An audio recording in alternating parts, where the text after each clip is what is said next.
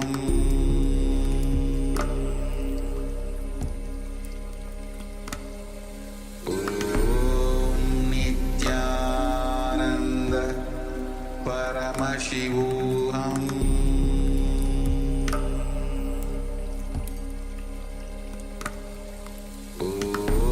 Om Nityananda Paramashivoham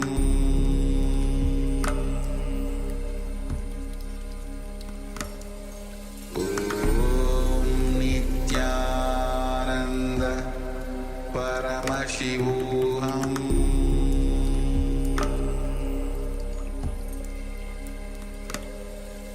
Om Nityananda Paramashivoham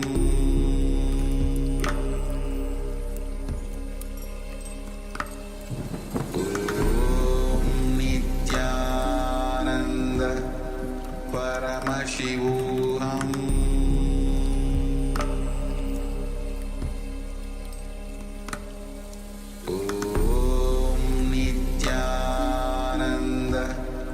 Paramashivoham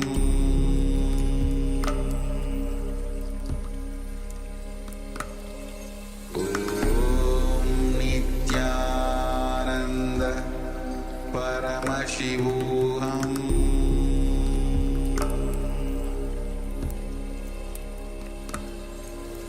Om Nityananda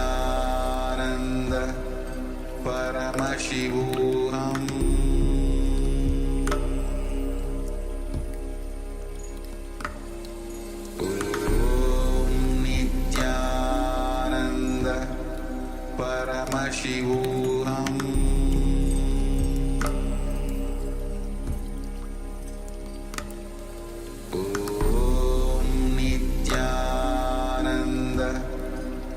Paramashivoham Om Nityananda Paramashivoham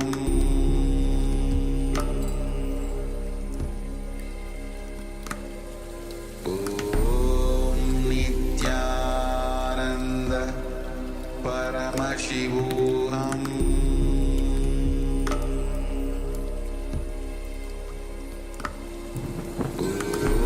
Om Nityananda Paramashivoham Om Nityananda Paramashivoham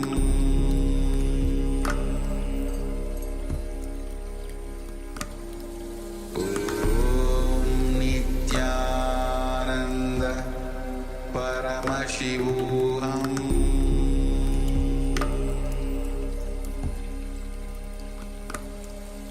Om Nityananda Paramashivoham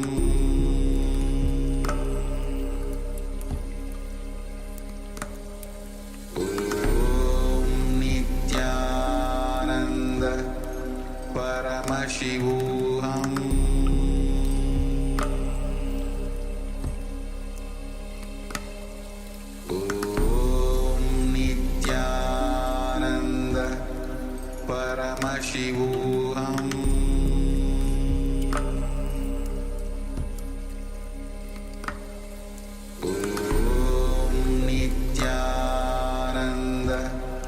Paramashivoham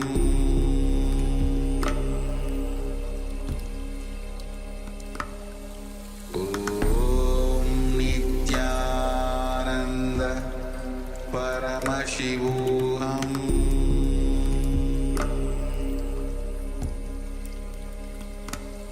Om Nityananda Paramashivoham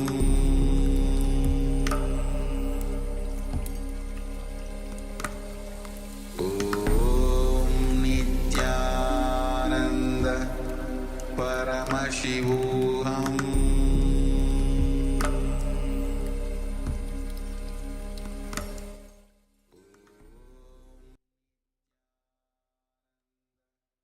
Slowly, very slowly. You can remove your eye bands, you can open your eyes.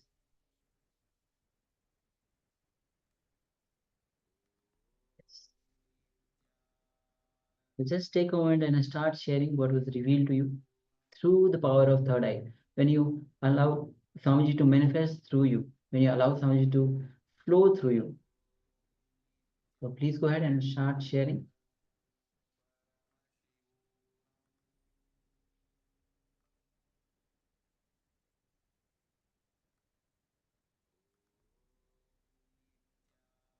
We have one sharing in YouTube. Purna Ishanishwar Shakti shares, I feel connection in the third eye expansion. Great. Thank you very much Thank for you. sharing. Thank you for sharing one.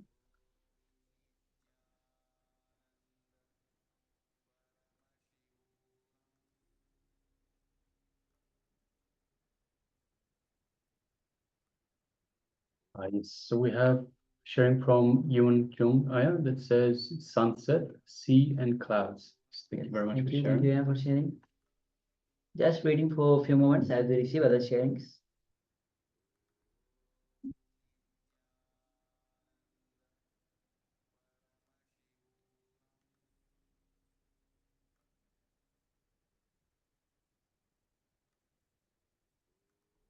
Well, we also welcome Agora Swarupini, Mijandama. Welcome.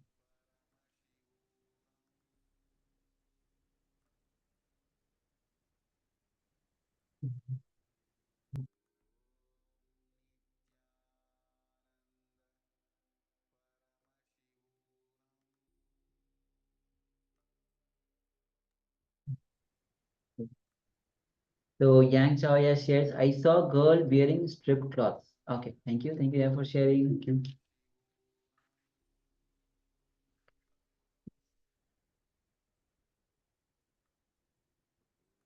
Okay. So keep on sharing. So requesting everyone to please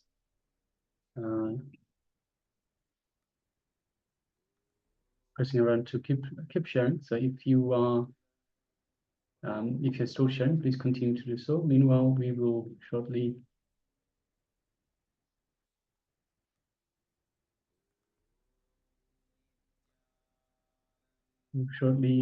reveal to you. So we'll move on to the verification stage. We'll shortly reveal to you what was displayed. So yes, let's do that right now. This is the image that we had displaying for you. It's a beautiful image of a liner ship coming quite close to the land. You can see a road right on the outskirts, on the edge of the water. You can see the water, what looks like a sunset. Some mountains in the background. We have some trees on the right-hand side and some grass. So all up a beautiful scenery, beautiful image. Probably AI generated, but still quite beautiful. Yes. So we have Yuan Chungaya. Who shares sunset, sea, clouds. Yes, definitely. We have, it's not exactly sunset because sun is top kind of a, it's not kind of sunset, but definitely the feeling that it gives is a kind of a sunset. Sea, yes, mostly it's sea because the huge ship is there. So, and clouds, we definitely have the clouds. So yes, it's spot on. Yeah, you have successfully manifested this round. Yes. We have Yang Chao Chuan Aya that says, I saw a girl wearing striped clothes. So we don't see that detail in this image.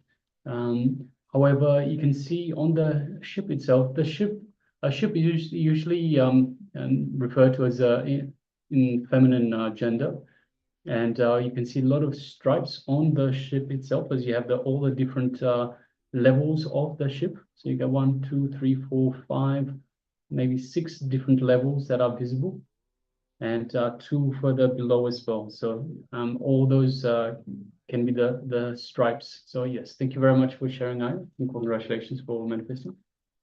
Yes. Oh, we have a lot of more sharings on YouTube.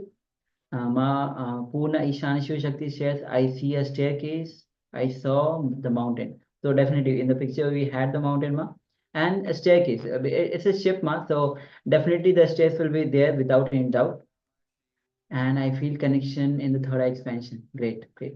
So yes, you have successfully manifested this power. So yes, and thank you for sharing and encouraging all the participants on YouTube to start interacting and start sharing as we go on with this today's sessions. So yes, thank you all for sharing. Now we have completed the 2 rounds of the power manifestation. Now we'll be entering into today's session itself. Yes, so we welcome Ma Chunyo as well. Good to have you with us, Ma. Yes, You Nita can and now. Amma. All right. So with this, we'll be moving on to today's session. So today's session is going to be on how you can accumulate wealth with simple truths. Understand what Swami shares is what cognition you hold. Only that manifests, and that is responsible for you to manifest wealth. That's why it's it's very important to have the right attitude, right cognition to attract wealth towards you, towards in your life itself. So throughout the day, as we go throughout the day, Swamiji will be revealing so much on the wealth. When you cognize this truth, when you cognize it becomes part of you, simply you'll be able to manifest wealth with the simple truth. And Swamiji will be gracing us today of the Keshavartha Murti. And now we'll be entering into a revelation by Swamiji on how to have the right attitude towards creating wealth. Actually, Swami says that you are wealth.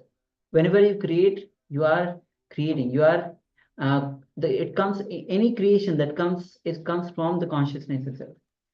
Wealth is not extension of you. Wealth is not part of you. Wealth is you. So let's come to the space of listening as we enter into this revelation by Swamiji.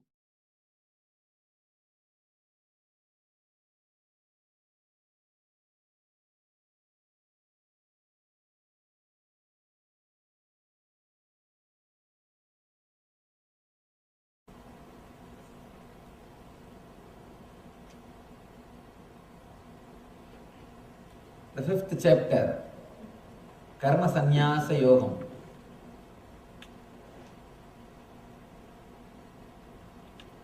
Starts with Arjuna's question.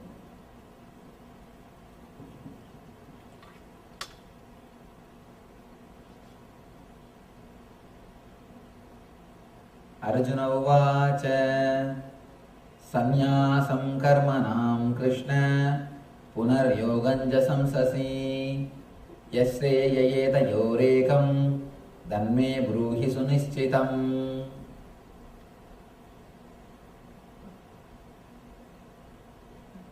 Arjuna said, "O Krishna, first of all you asked me to renounce work, and then again you recommend work with devotion. Now will you kindly tell me definitely which of the two is more beneficial?"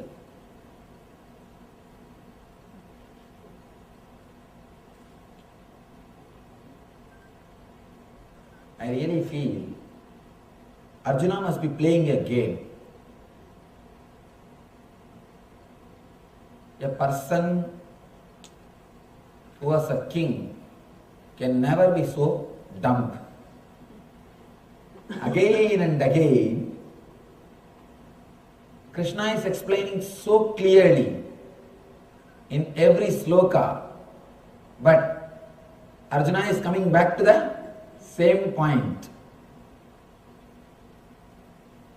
Either both of them are playing a game so that the Gita can be delivered to the world, or there is no way Arjuna can be saved.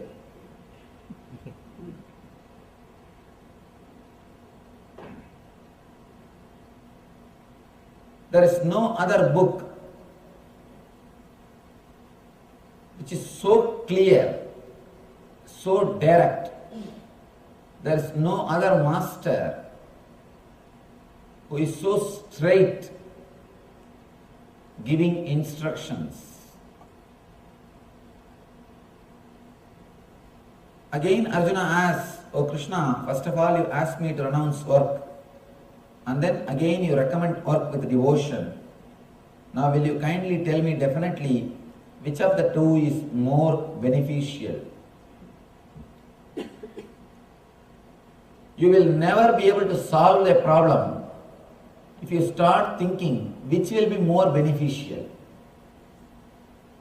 Please be very clear. You can never solve a problem if you start thinking which will be more beneficial. Before thinking which will be more beneficial, you should be clear of one point: with what scale you want to measure your benefits. That's a basic thing.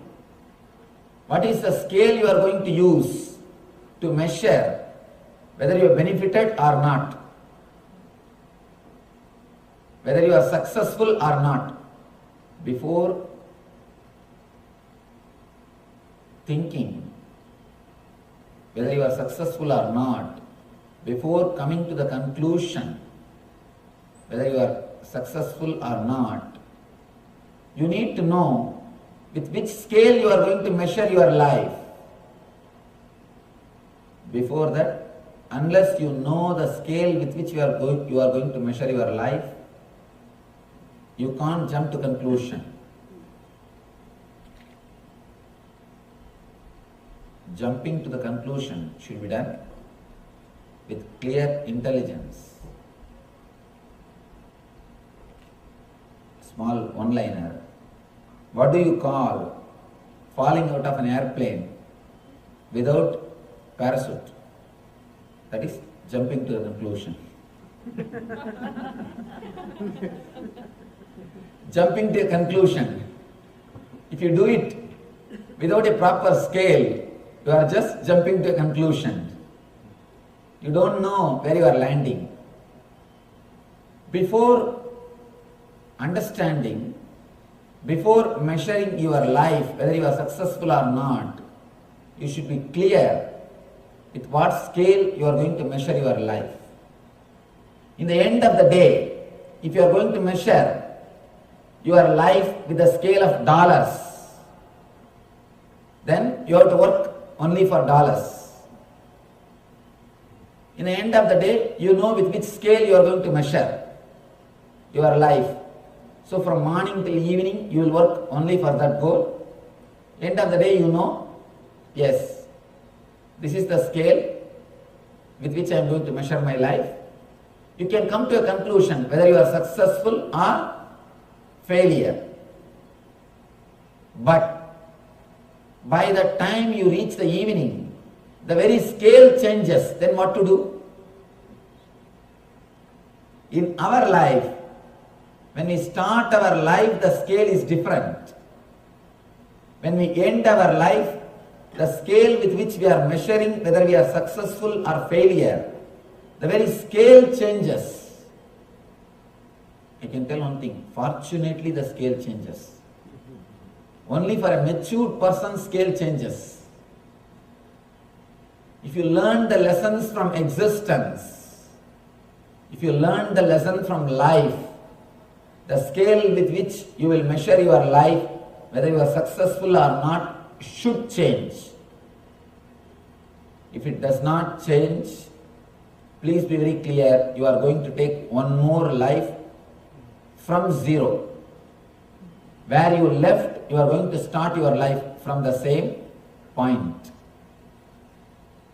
Unless you learn the lesson, you are not going to end the game. You are going to play the same game again and again and again. If the scale changes, the scale with which you measure whether you are successful or not, if it changes, it shows you are getting mature. If it stays with the same scale, dollar, if it stays with the same scale, money, please be very clear, not only you will not be able to measure your life clearly, second thing, you will be sure failure, third thing, you will again start your whole game from day one. From day one, how you came to the planet Earth, with the same maturity, you will start your next life also. In all three ways, you will be a failure. A man whose scale has not become mature. It's a very important thing. If only dollar is your scale, if only outer world comfort is your scale, be very clear, again and again you will feel you could have done little more. You could have done little more. I could have done little more. I think I missed. Let me tell you a small story.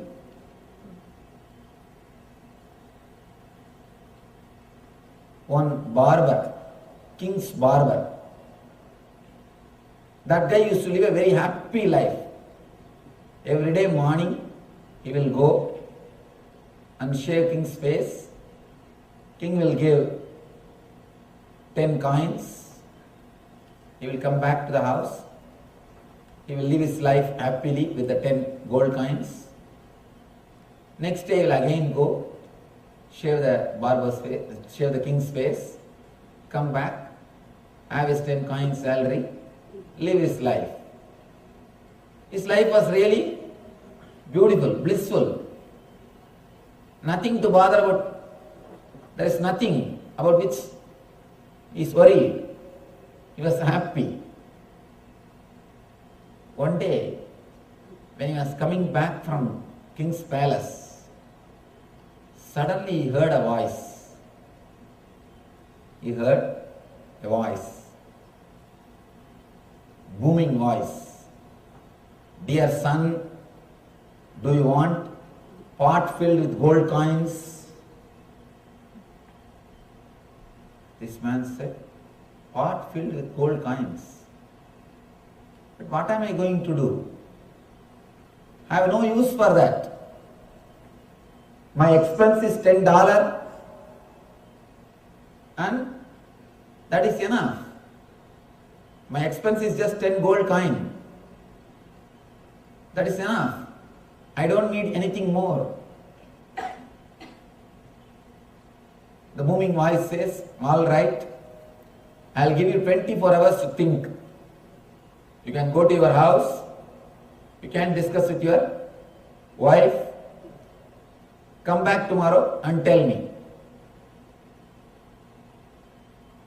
This poor guy, he could have at least kept quiet. He went and opened his mouth to his wife. Now you know. You fool, don't you have sense? You should have brought that jar. And you never did this for me, you never did that for me. Throughout my life I am wearing the same saree. You have never given me any jewelry. You never got this for me, you never took me here, you never took me there. What did I enjoy after marrying you? I always tell, marriage is 3-ring circus. One is engagement ring. Next is wedding ring. Third is suffering. Engagement ring, wedding ring and suffering. She starts shouting at him. This guy says, all right, don't worry. The booming voice has given me time. Till tomorrow morning, I have time to decide. Next day morning, I will talk to him and get the pot. He goes there. Next day morning, he asks that voice, please give me that jar. Immediately, Yaksha is appearing there. Yaksha means a man who has got wealth but who never enjoyed. Who has got wealth but who never enjoyed. In India, there will be a lot of this agricultural fields. They will keep 2-3 dogs. The dogs neither they will eat, nor they will allow other animals to come and eat. Same way, if you have wealth, neither you enjoy nor you share with others. You are called Yaksha. Yaksha is a person who has got wealth, neither he enjoys nor he shares with the world. I always tell people, either you do dana or you become mahadani. If you do dana, a little bit you will share and you will also enjoy, others also will enjoy. If you don't do small danas, you will become mahadani, means you will leave everything and go away. Once for all. Yaksha is a person who has got enough wealth, but he never enjoys and never shares with others. Somehow he appears and he says, have this jar. This jar has got 990 gold coins. Just 10 gold coins less. Just 10 gold coins less. The guy brought the gold jar back to the house. He is very happy that he can spend it for at least 990 days. He can be happy. If he spends $10, at least 99 days he can spend. The moment wife got the jar, she said, what is this? The jar is not over. The jar is not overflowing. There is something missing. He said, I don't know. This is the way I got the jar.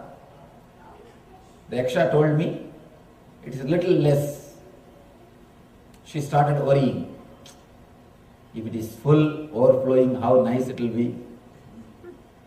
It would have been so nice. Anyhow, next day, the barber comes back. She takes all the gold coins and puts it in that jar. She wants the jar to overflow. Again, the jar is little low. It is not full because Yaksha's jar never gets filled. Yaksha's jar means your mind. Your mind is Yaksha's jar.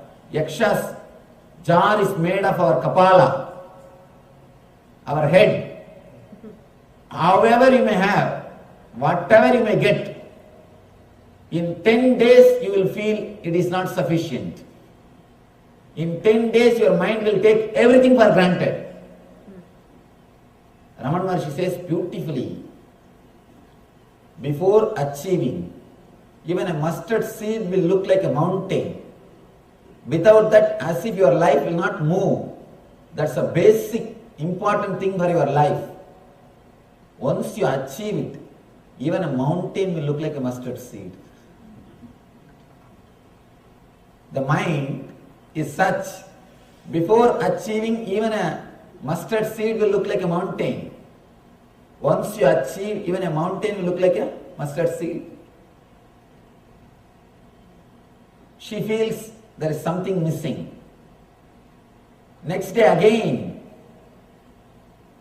she takes the money from barber and puts it in the jar.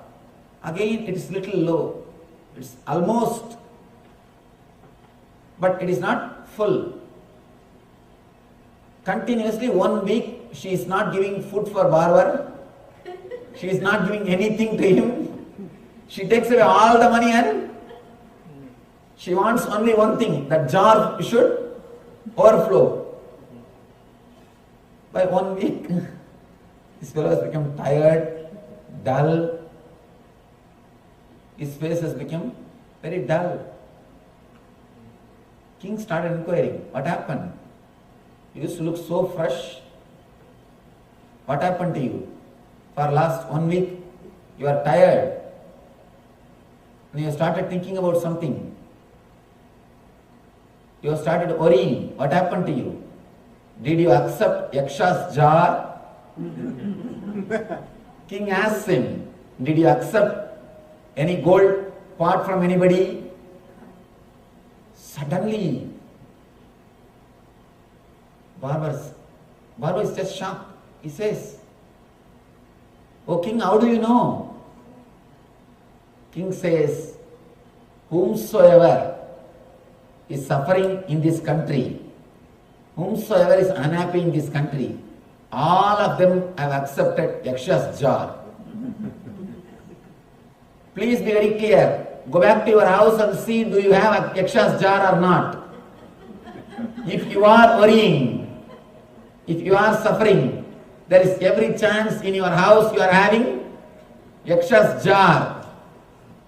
If you have Yaksha's jar, of course, when I say Yaksha's jar, it may not be there in your house, it will be there in your head.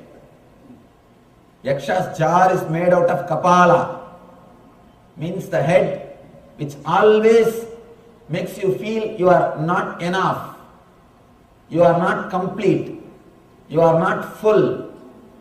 The head which makes you think continuously you are not enough, you are not complete, is what is Yaksha's jar. When you go back to your house, check once. Do you have Yaksha's jar in your house? Be very clear. Sometimes Yakshas hand over the jar in the form of bank balance. Don't think you may have just a bar. You may have just a jar. Don't think it will be just only in the form of a jar. It may be in your mind. Man who is continuously feeling that he is not fulfilled, or man who is measuring his whole life with the scale of wealth, will never feel fulfilled.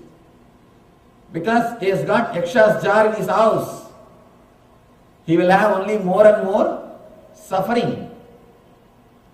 Yaksha's jar will never be fulfilled. Yaksha's jar will never be filled. First we need to understand with what scale you are going to measure your life, whether your life is beneficial or not. That itself has to be defined.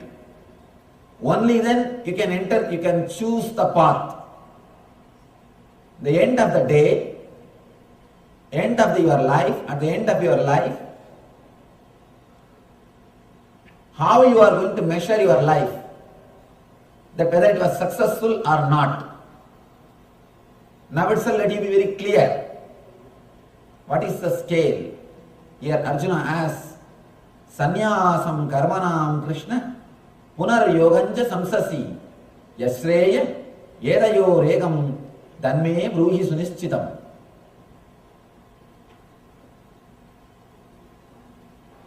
Now will you kindly tell me definitely which of the two, karma or sannyasa, which of the two is more beneficial?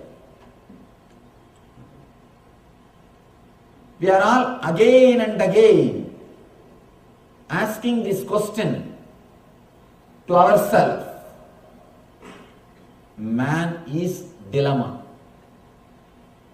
Please be very clear. Your mind is nothing but dilemma. Your mind will be alive as long as you are caught between the extremes.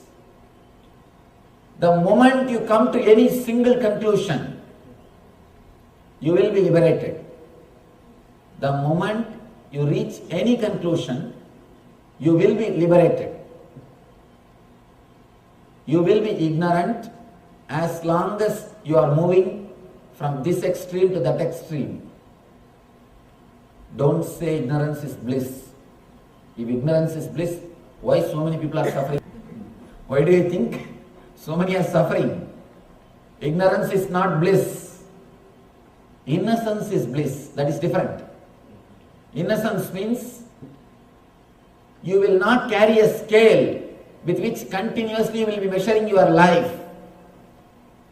Ignorance means you will have a scale, but you are not able to fulfill your life according to your scale. If you neither have scale nor have a goal, then no problem. But here, you have intelligence, you have intellect, you have enough of intellect to have a scale, but you are not able to fulfill it. That is what I call ignorance. First thing we need to understand is man as such is a disease. The first and last disease is dilemma. Dilemma is the disease with which he starts his life and ends his life. I can't even say ends. He will be in a dilemma whether to end or not. It is just taken away from him. It is just taken away from him. Why do you think worry kills more people than work? Because more people worry than work. Worry is nothing but dilemma. Here, Arjuna is having a dilemma. Which is more beneficial for me? If you look into the whole life as a utility, some way of benefit, please be very clear, you are creating, you are building your own hell. Life has no separate benefit. Life itself is benefit. You cannot measure your life whether it is success or failure with a scale. If you have a scale, please be very clear. If you don't achieve, you will feel life is a failure. If you achieve, you will face the depression of success. That's all. Both the way, you are going to be in trouble. Life itself is a benefit.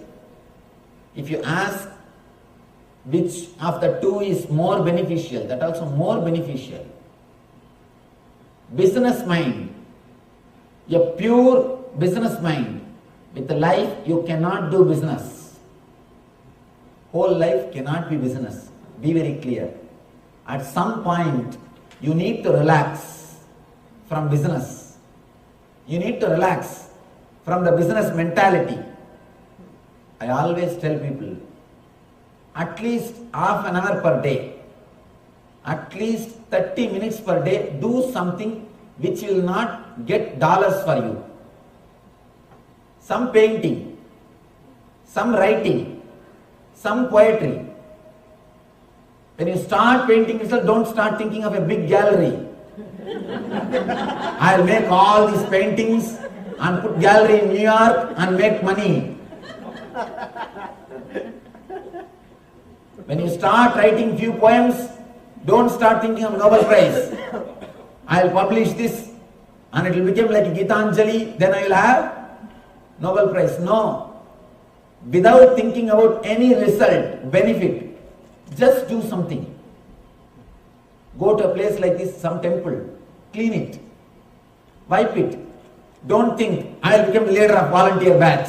The moment you take the broomstick in your hand, start mopping, start cleaning the room, start cleaning the temple, you start planning how to have a volunteer batch and how to become leader of that batch. All you need to do is only one thing, a simple technique. The whole thing is now reduced to one line message.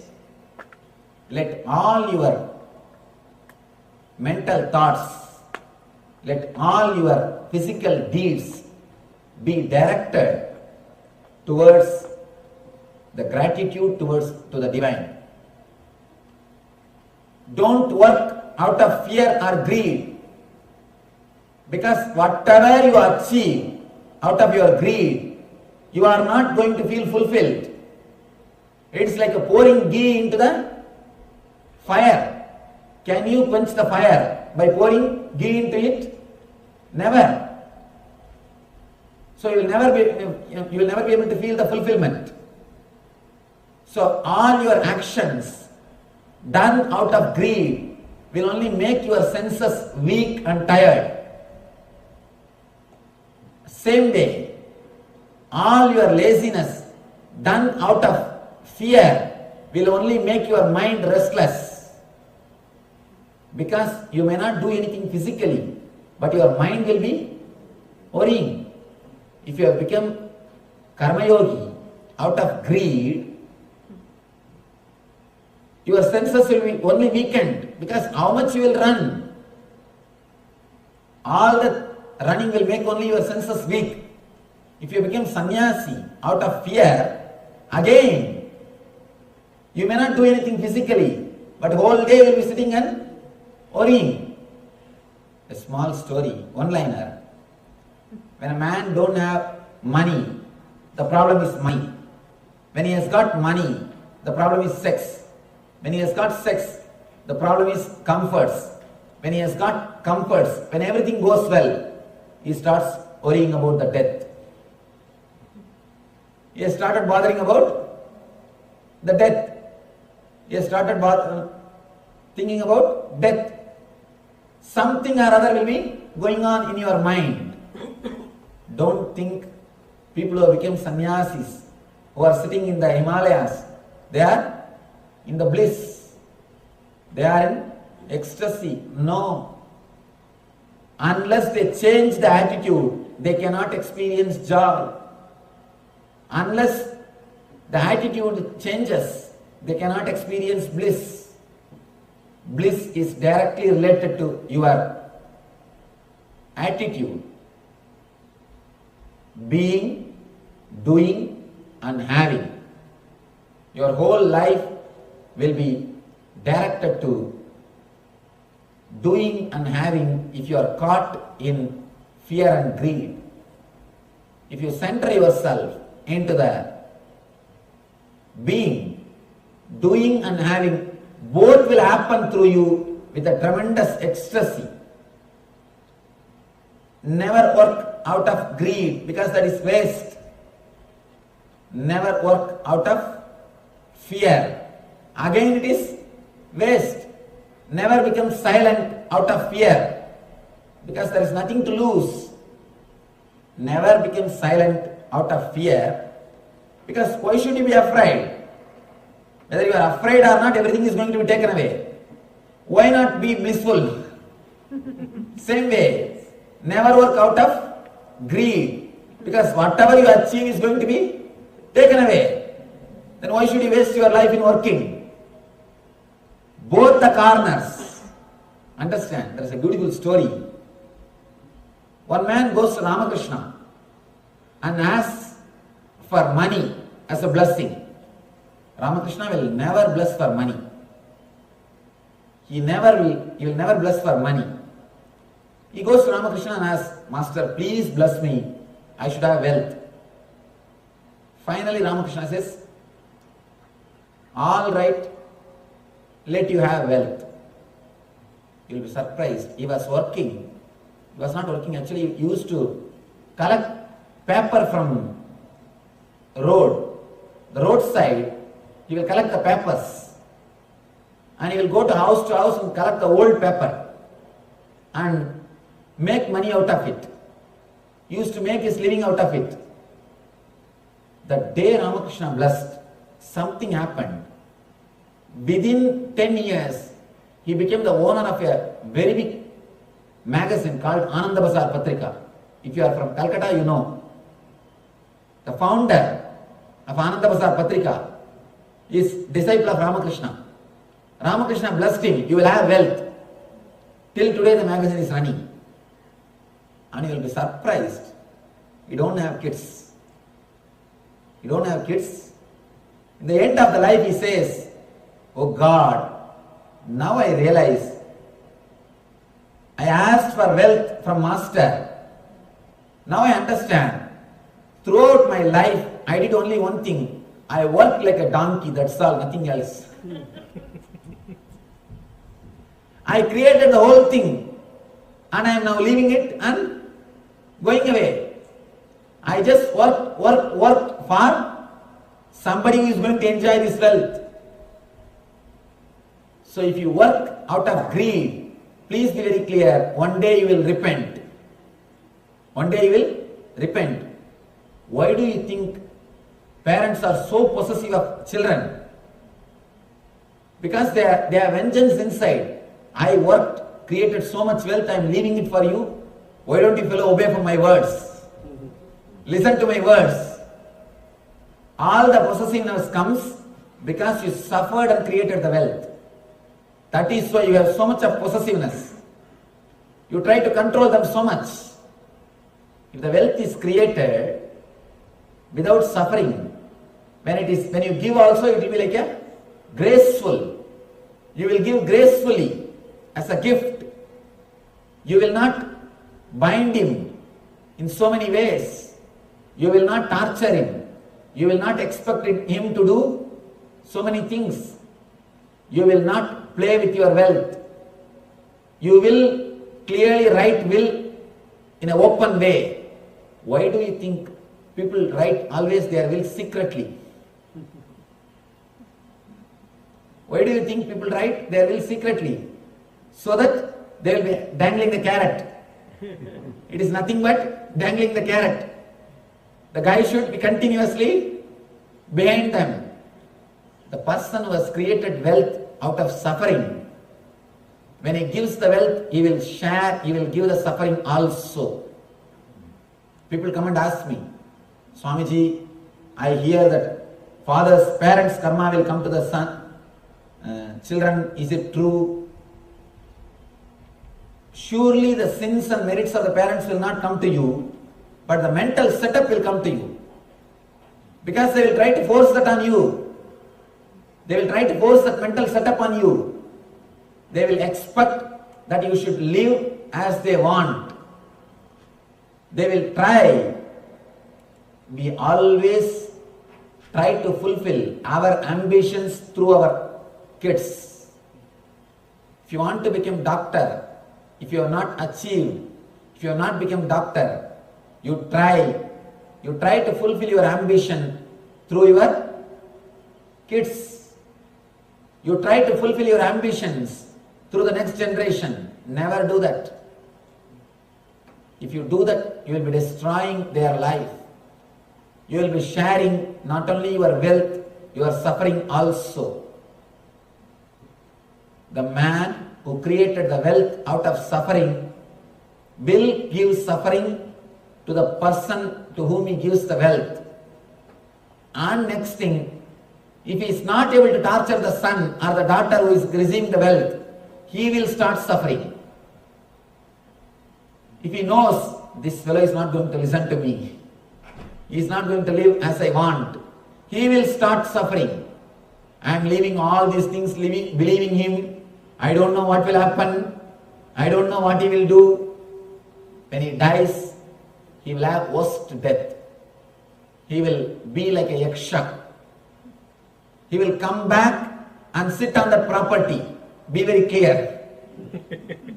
He will not let even his son to enjoy that property. He will come back and sit on that property. I have seen many litigation cases.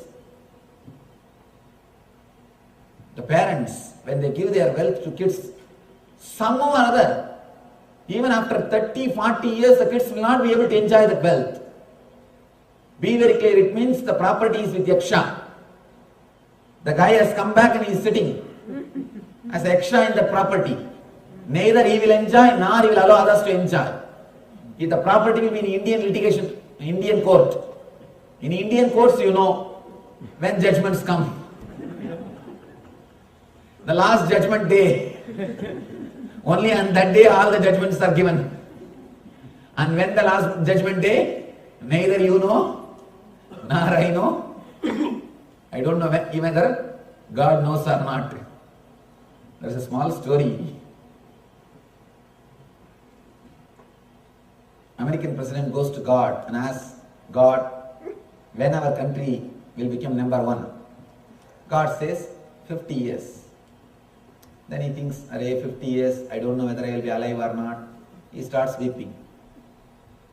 Next, Russian president goes and asks God, God, when will our country become first? He says, 100 years. Oh, neither I will be alive nor my son will be alive. He starts weeping. Indian chief, he goes and asks God, God, when will India become chief? God starts weeping. I don't know whether I will be alive or not. Till that time, I don't know whether I will be alive or not. So be very clear. Whenever the judgment comes, it takes its own sweet time. For a file to move from one table to another table, if file grows the leg and moves by itself, only then it is possible. Otherwise, it takes its own sweet time. What to do? Truth has to be told, nothing else can be done. We have to share the truth. It means the yaksha is sitting. Again and again, we share what we create. That's what I always tell people. If the wealth is created out of pain body, you will transfer the pain body also to the next generation along with the wealth. If it is created out of just relaxed mood, out of voluntary decision, or I can say without any strong motivation. One important thing we should understand, working without motivation is completely unheard in the West. All the people who are working in the field of mind, psychologists, psychiatrists, the people who do research in the field of mind, all the scientists always emphasize, without motivation you cannot work. That is why so many motivational gurus in the West. West is haunted by motivational gurus. So many motivational gurus. Please be very clear. These scientists, these psychologists, these doctors have come to the conclusion after doing analysis on patients, not on an enlightened man. They never had a specimen of a Buddha. They never encounter an enlightened man. That is the reason they say work without motivation is impossible. I tell you, work without motivation is the only work. Work without motivation will never make you tired. Will never make you tired. Every moment you will be ecstatic. You will be working out of bliss. First he gives the technique to enter into that state. Then he says, if you can stay in the same state, you are liberated.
Yes. So, what a beautiful revelation was Swamiji on wealth. So, requesting all of you to take a moment and share your understanding or any clicks that you received from this powerful revelations on wealth. Then we'll be entering into the intra-analyzation exercise where it will have the technique as well on how to attract or what is the right attitude towards creating wealth?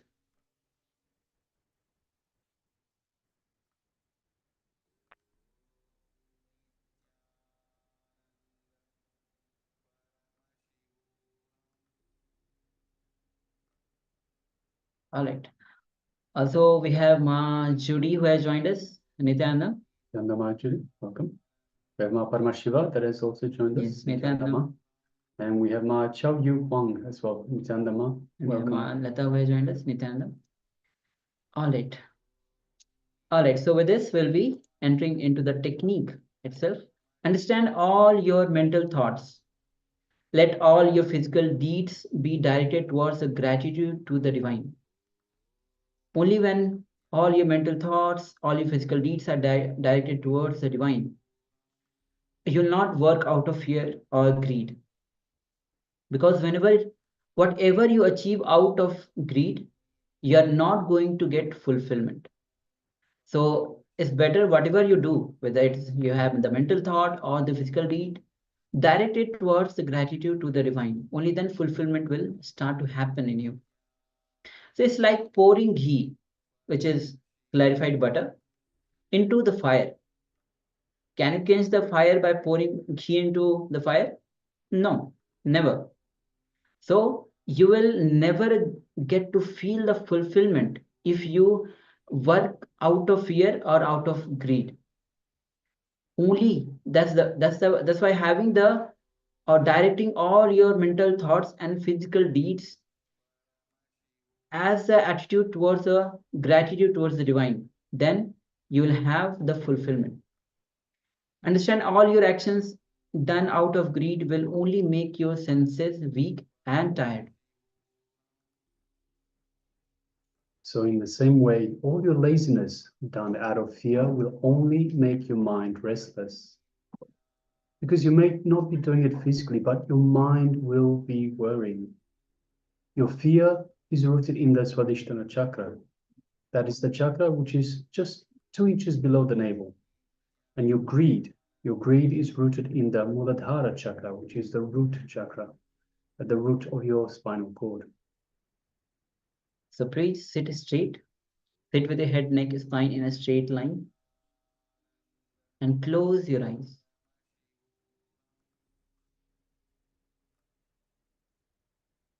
So requesting all of you to sit with your head, neck, spine in a straight line and close your eyes.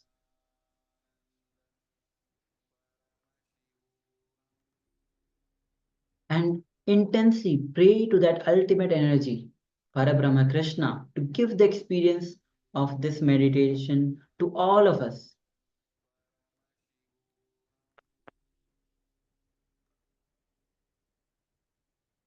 And first thing, as we enter into this meditation, first thing is visualize all your senses are completely shut. Visualize your eyes are completely shut. Means when your eyes are completely shut, even with your eyes closed, you are not having any visualization to happen into your being. Because you are not only closing your eyelids, close the eyes itself. So visualize that your eyeballs have become completely dark. You are not seeing anything. You are seeing only darkness in front of you. There's no visualization happening in front of your eyes. Only then your eyes will be completely shut. So let's take a moment and visualize that your eyeballs have become completely dark. You are not seeing anything. In this way, you'll close your eyes. You'll shut your eyes. So let's enter into this step. Then we'll be moving on to the next steps.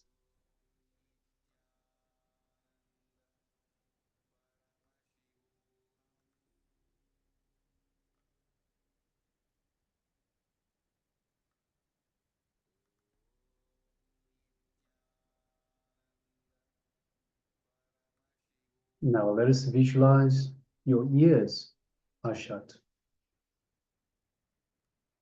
Visualize your sense of touch is also shut. Visualize your smelling capacity is shut, is closed. Visualize your face is also shut.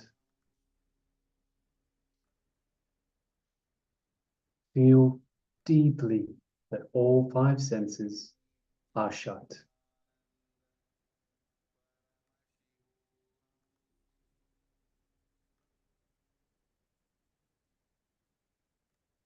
Inhale and exhale as slowly and as deeply as possible.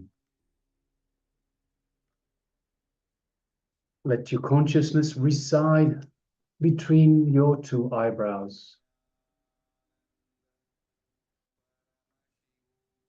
In a very relaxed way, let you be aware of the space between your two eyebrows.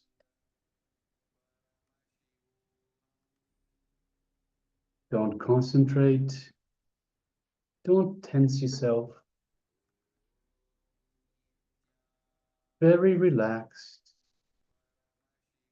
deeply relaxed awareness.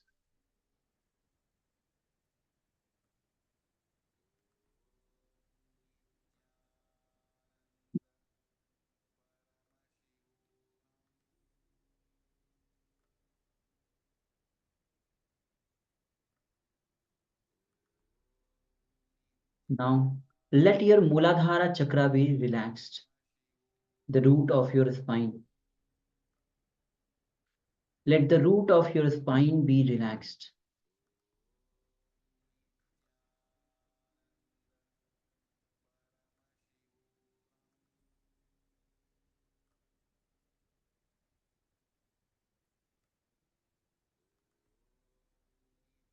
Now, let your Svadhisthana chakra be relaxed.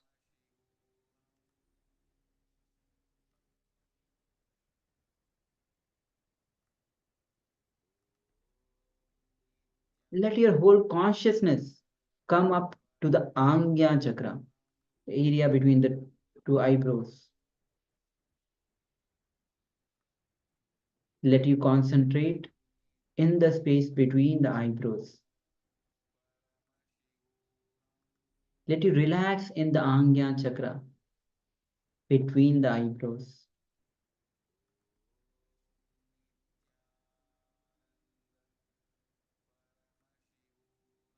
Visualize a cool, soothing light in the Anya chakra, in the space between the two eyebrows.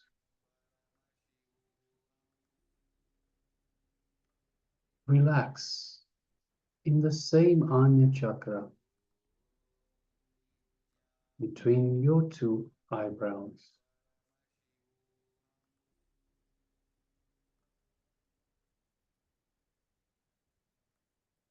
Forget about the world. Forget all other parts of your body. Forget about your mind. Forget about the body, mind, and the world. Remember only the Anya chakra, the space between the two eyebrows.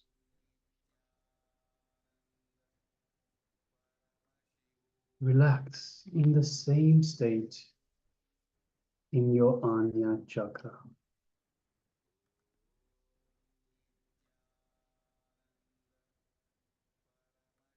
Go deeply into the Angya chakra in the space between the two eyebrows. Visualize a beautiful, cooling, soothing light in the Angya chakra.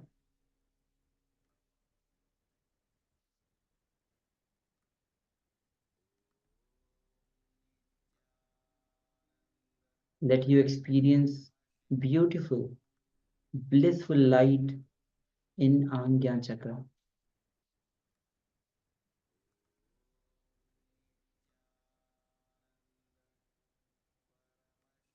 Don't tense yourself. Let your awareness be in the Angyan chakra in a very relaxed way. Let your consciousness rest in the space between the two eyebrows.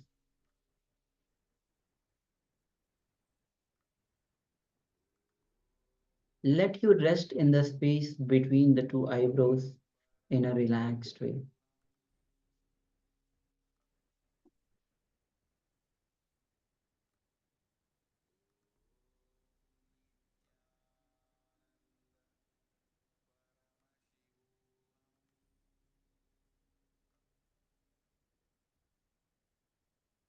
Let you relax in the same space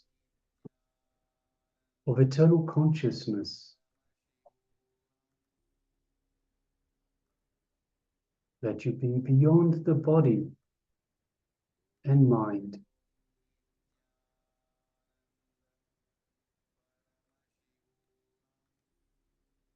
Let your intelligence be awakened.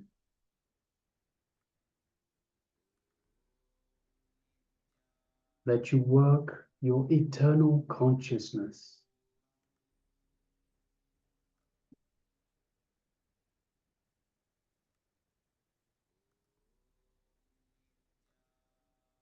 Let you have the pleasant awareness of the Anya chakra.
Slowly relapse in the same space of eternal consciousness.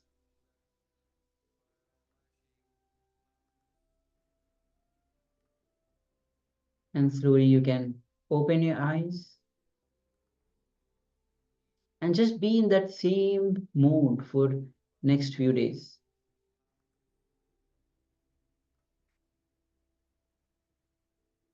This pleasant awareness of Angya Chakra.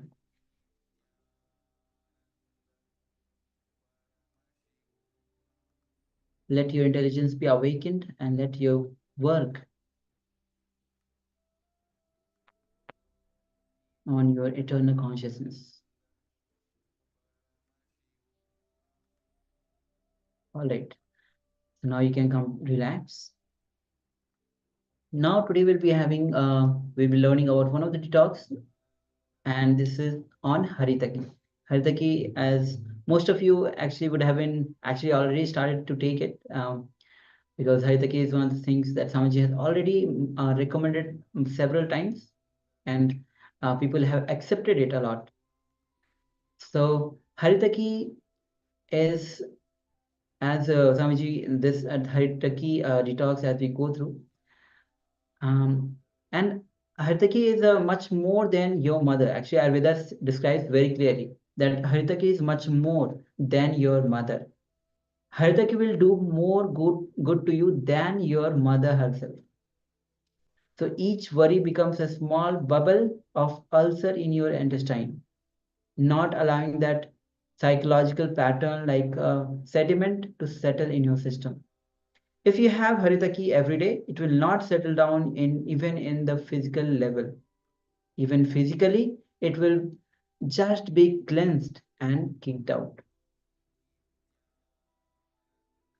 So understand that Haritaki powder increases the oxygen level in your body 300%, so 3 times, and it cleanses the entire system. And also with Haritaki powder, you can much easily understand the subtle truths that are being imparted by the Supreme Pontiff of Hinduism, all the sacred revelations. You can understand the subtle truths, the higher understandings. Also, if there is a heaviness or the constipation in the stomach, which is the usual status for all human beings, you will not realize.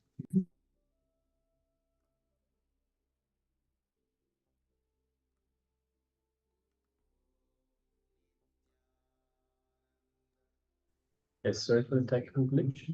So if there is a heaviness or the constipation in the stomach, which is the usual status for all human beings, you will not realize, you will not listen, you will not understand. So half the time you will be just switched off. So this is without Haritaki, without taking Haritaki powder. So the usual status of all human beings is a heaviness in the stomach. And with this heaviness on the stomach, you will be switched off because your blood circulation, your blood is going towards the stomach, first of all. Second of all, your mind is going towards the stomach. So both your blood and your mind will be on your stomach. So there'll be less oxygen in the mind, so you'll much easily switch off. And how to take haritaki? So 1 tablespoon with 1 glass little warm water, you can take the haritaki. And if you are not able to swallow the haritaki, you can take the haritaki tablets. So these are the 2 best ways to take the haritaki. And powder is the best because it heals the gums, especially if you have bleeding, anything in the gums or mouth smell. And haritaki also increases the oxygen level 300%, and it cleanses the whole stomach. So again, you can take the haritaki 1 tablespoon with 1 glass of little warm water. And if you're not able to swallow the haritaki powder itself, you can take the haritaki tablet. All right. So with this, we'll be now entering into the power manifestation. And today we are having the power of Mahima. So Mahima is the power where we reduce the weight of the object.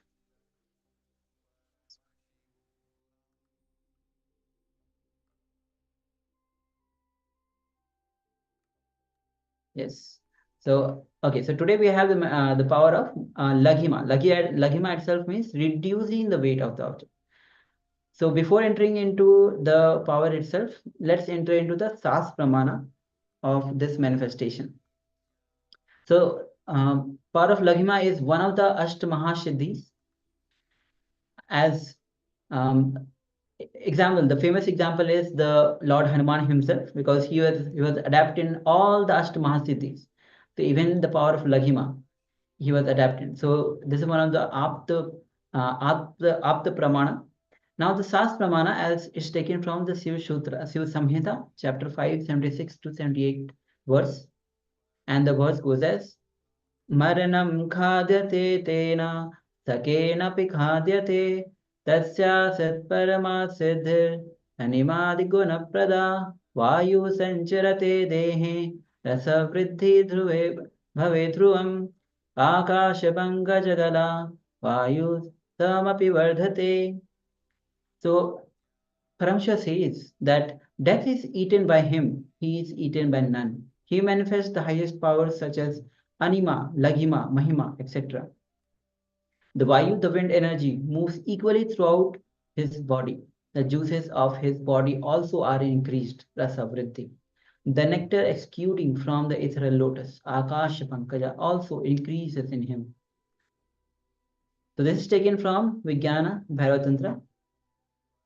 So with this, let's enter into the first round on this power of reducing the weight of any object. So you can take any object from your household. It can be a small, it can be a tennis racket, it can be a cutting board, sport equipments. So just take any object made of composite material, and will be manifesting the power of reducing the weight of the object. So let's take a moment and gather the item, gather the object.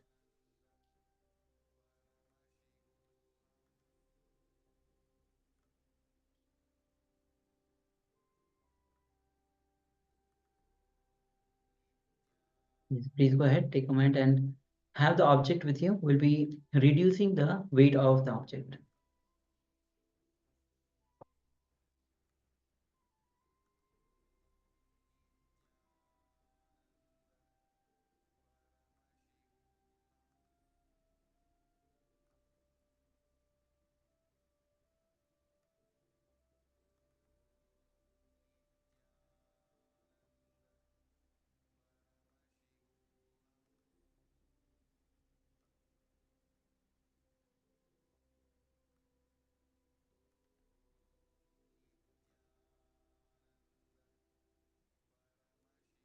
All right, so once you have an object in front of you that you want to reduce the weight of, let's first of all take the measurement, make sure we have the base measurement of the weight of the object.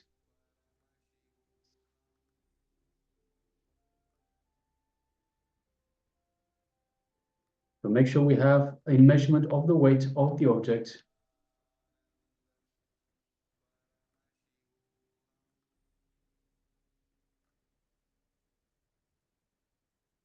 And once we have the weight of the object, let us know that you're ready. Just give us a thumbs up. Let us know that you're ready to go, ready to proceed with this power manifestation. Yes, thank you, Mark. Yes. Thank you, Mark.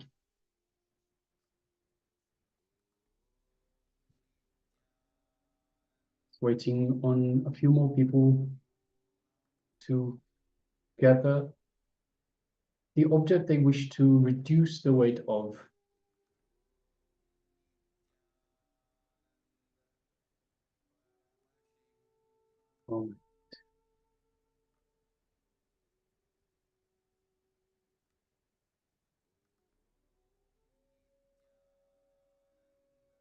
Once you have the object, let us gather quickly back and let's get started.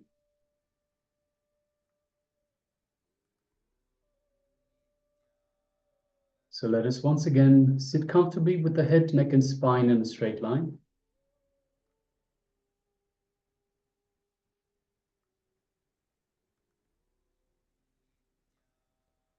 Let us bring our awareness to our inner space, our Anandagandha, just below the heart center.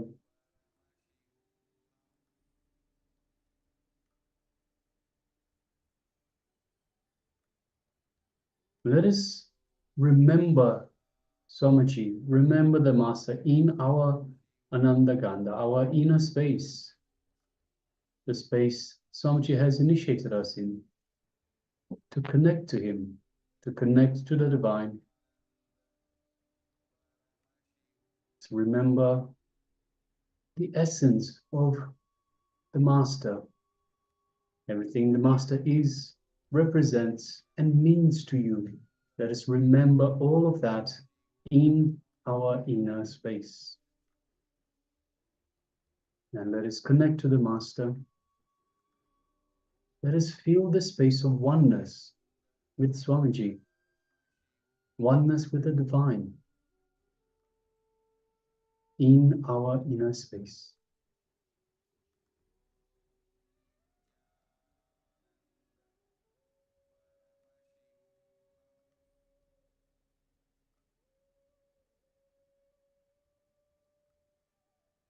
Now let us move our awareness up to the third eye, in between the eyebrows.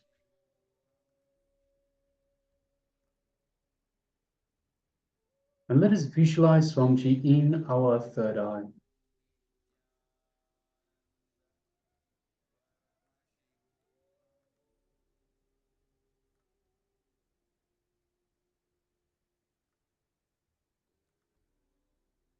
Now let us gaze lightly, just lightly, into Swamiji's third eye. Don't strain yourself. Don't concentrate, just the way you will look at a flower. Gaze through your third eye into Swamiji's third eye. Keeping the two physical eyes closed, gaze through the third eye into Swamiji's third eye.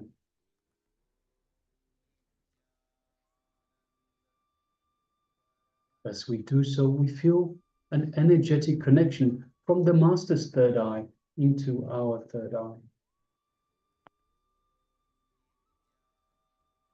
We feel a connection, a light buzzing sensation, a light build-up of energy in our third eye. As Swamiji is awakening and energizing our third eye.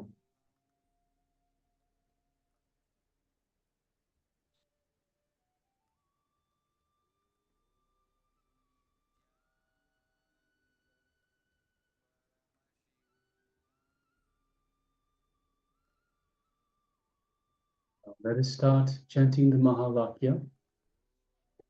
Om Nityananda Paramashivoham. Om Nityananda Paramashivoham. Om Nityananda Paramashivoham. Let's continue chanting the Mahavakya. And let's make a strong declaration, a strong intention for the weight of the object in front of us to reduce. It's a strong declaration to the cosmos. It's the only reality we are going to entertain. Nothing else is truth. And from the space of oneness with Swamiji and continuing to chant the Mahavakya, with this strong intention, strong declaration in our third eye, let us now start manifesting this power of Lahima, reducing the weight of the object in front of us. Let us begin. Om Nityananda Paramashivoham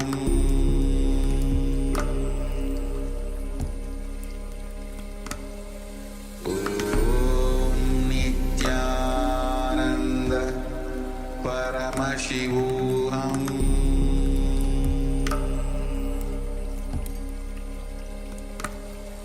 Om Nityananda Paramashivoham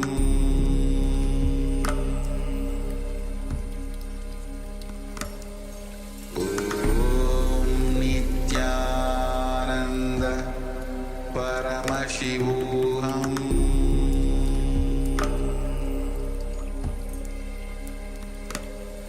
Paramashivoham Om Nityananda Paramashivoham Om Nityananda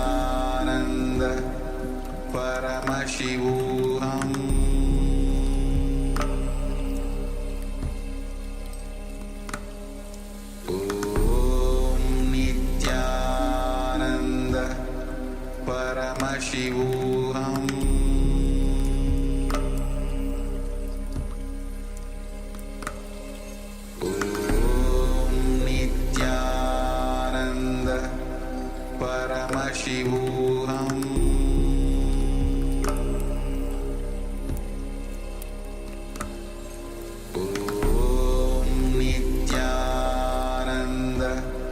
Paramashivoham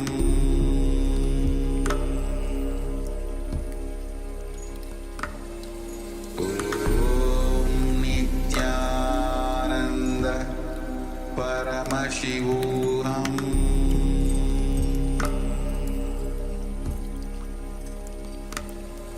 Om Nityananda Paramashivoham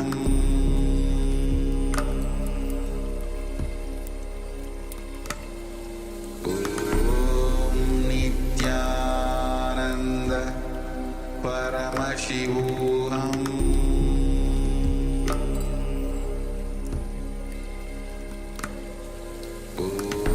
Om Nityananda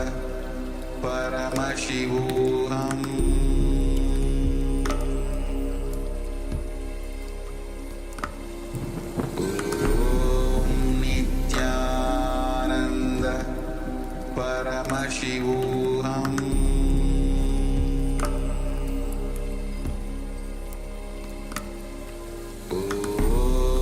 Nityananda Paramashivoham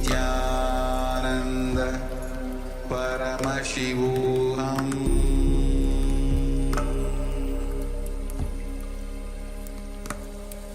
Om Nityananda Paramashivoham